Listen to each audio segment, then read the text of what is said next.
Hello friends. एक MacBook है जिसका केस स्टडी आपके साथ शेयर करना चाहूँगा और आपके भी सजेशंस और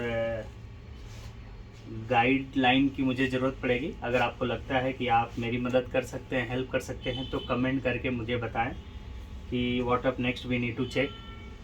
जनरली इस बोर्ड में प्रॉब्लम था, टोटली नो पावर कंडीशन में था, डेड। जब ही हम इसको एम्प मीटर से कनेक्ट कर रहे थे, ओनली 5 वोल्ट। जनरली आपको कॉन्सेप्ट पता होगा, ये T2 चिप मदरबोर्ड है। तो सबसे पहले 5 वोल्ट मदरबोर्ड में जाती है, RTC voltage 3.3 volt voltage SMC activate होती है, जिससे CC1 CC2 लाइन एक्टिवेट होती है, USB IC पे आती है, USB IC का फर्मवेयर रीड किया जाता है। उसके बाद 5 वोल्ट 19 वोल्ट में या 20 वोल्ट में कन्वर्ट होती है। सो एक बार फिर बताता हूँ, जनरल इसका कॉन्सेप्ट क्या होता है। जब ही आप इसमें USB के थ्रू पावर प्लगिंग करते हैं, यहाँ पे USB कंट्रोलर IC होती है, इसके साथ साथ इसका ये फर्मवेयर होता है। ठीक है, ये 5 वोल्ट केवल मदरबोर्ड में ड्राइव करती है। उसके बाद चार्जिंग IC आपका एक्टिवेट होता है। ठीक है, चार्जिंग IC एक्टिवेट होते ही चार्जिंग IC एक्टिवेट हो जाता है इसका। चार्जिंग IC एक्टिवेट होते ही चार्जिंग IC से इनेबल सिग्नल निकलता है, जिससे 3.3 वोल्ट RTC वोल्टेज जनरेट होती है। ठीक है, यहाँ पे RTC वोल्टेज जनरेट होती है इस IC पे। पहले क्या हो रहा था, पहले इसमें 5 वोल्ट भी एटलीस्ट यहाँ पे जो है 5 वोल्ट भी नहीं आ रहा था। चार्जिंग IC काम नहीं करी थी, हमने चार्जिंग IC दूसरी रिप्लेस की है रिवॉल्व करके। उसके बाद यहाँ पे वोल्टेज फिर भी ड्रॉप हो रहा था, तो हमने देखा कि RTC जो IC है, RTC 3.3 वोल्ट जो IC जनरेट करती है, यहाँ पे 3 वोल्ट जनरेट होता है, ये IC हल्की हीट हो रही थी, शॉर्टिंग था। इस IC को रिमूव करते ही यहाँ का जो इम्पीडेंस भी है वो बढ़ गया। पहले 100 ओम से भी नीचे आ रहा था, और ये IC निकालने के बाद यहाँ पे 12.5 वोल्ट बननी शुरू हो गई। इसका मतलब RTC वाली IC खराब थी। RTC IC हमने बदला तो RTC वोल्टेज भी बननी शुरू हो गई। देखिए, RTC IC हमने बदला और अब हमारा जो लैपटॉप से ऑन भी हो रहा है और 200 मिली एम्पियर तक लोड ले रहा है। ठीक है, और इस दौरान अगर हम 3 and 5 वोल्ट की IC चेक करें तो 3 and 5 वोल्ट की IC भी मतलब अगर 3 and 5 वोल्ट की कॉइल चेक करें तो यहाँ पे भी वोल्टेज मिलना शुरू हो गई है।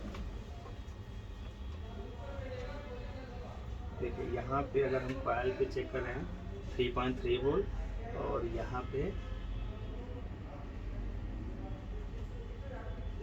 ये एक्टिव कोड ऑन हो रहा है, तो देखिए 5 वोल्ट यहाँ जनरेट हो गया। यानी कि इस बोर्ड में PP बस जनरेट हो रही है, 3.3 वोल्ट RTC जनरेट होती है, 3 वोल्ट और 5 वोल्ट भी जनरेट हो रही है। इसके बाद 1.8 वोल्ट 2.5 वोल्ट SSD के लिए बनती है। SSD की पावर्स मेरी यहाँ पे SSD हीट हो रही है।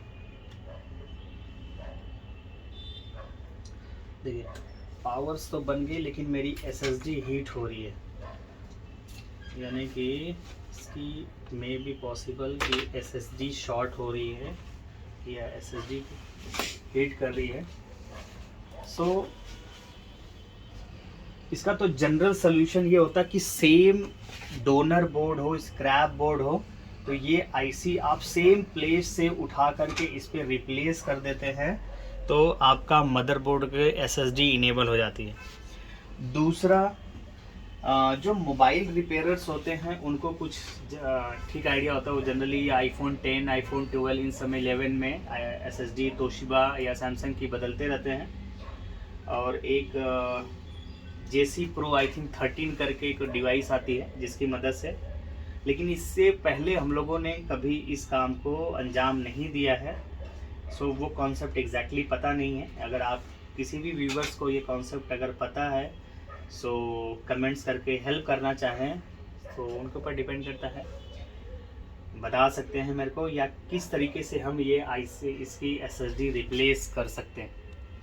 बोर्ड टोटली डेड था। डेड का कॉन्सेप्ट कैसे, 5 वोल्ट 19 वोल्ट में बूस्ट नहीं होती है। एक कॉमन प्रॉब्लम आती है C टाइप में। उसके लिए कॉन्सेप्ट होता है कि किस तरीके से आपका T2 चिप होता है, तो T2 SMC 3.3 volt RTC PP बस, आपका USB और उसका फर्मवेयर, ये सारी चीज़ें इन्वॉल्व होती हैं तब जा कर के, मतलब CC1 CC2 करके आपने C टाइप के कॉन्सेप्ट, जैसे अभी हमारे पास बहुत सारी चीज़ें हैं प्रॉब्लम में, जैसे C टाइप का ये भी मदरबोर्ड है, यहाँ पर भी हमने इसको भी रिपेयर करने की कोशिश की है।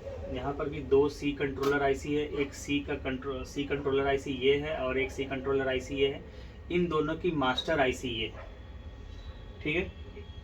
इसमें ये IC शॉर्ट थी, इसको हमने रिमूव कर दिया। अब इसमें भी 5 वोल्ट से 15 वोल्ट बूस्ट हो गया। देखिए इसका फर्मवेयर है, ये इसकी फर्मवेयर होगी और इसका फर्मवेयर ये IC हो, ये बायोस होगा, ये इनका कंट्रोलर होगा और 3 वोल्ट LDO या 3.3 वोल्ट बनती है, तब ये चीज़ें एक्टिवेट होकर के 5 वोल्ट 15 वोल्ट में बूस्ट होती हैं। थोड़ा कॉम्प्लिकेटेड है, इसको और अच्छे से रिवील करने के लिए हम नेक्स्ट वीडियो में कोशिश करेंगे। फ़िलहाल मैं जानना चाहूँगा अगर कोई भी व्यक्ति इस तरीके की प्रॉब्लम को रिजॉल्व करता है, जैसे SSD शॉर्ट है, सो अगर आप रिप्लेस कर सकते हैं तो भी मुझे बताएं। Chargeable based we are ready to pay, otherwise आप कमेंट करके बता सकते हैं। Thank you, bye bye.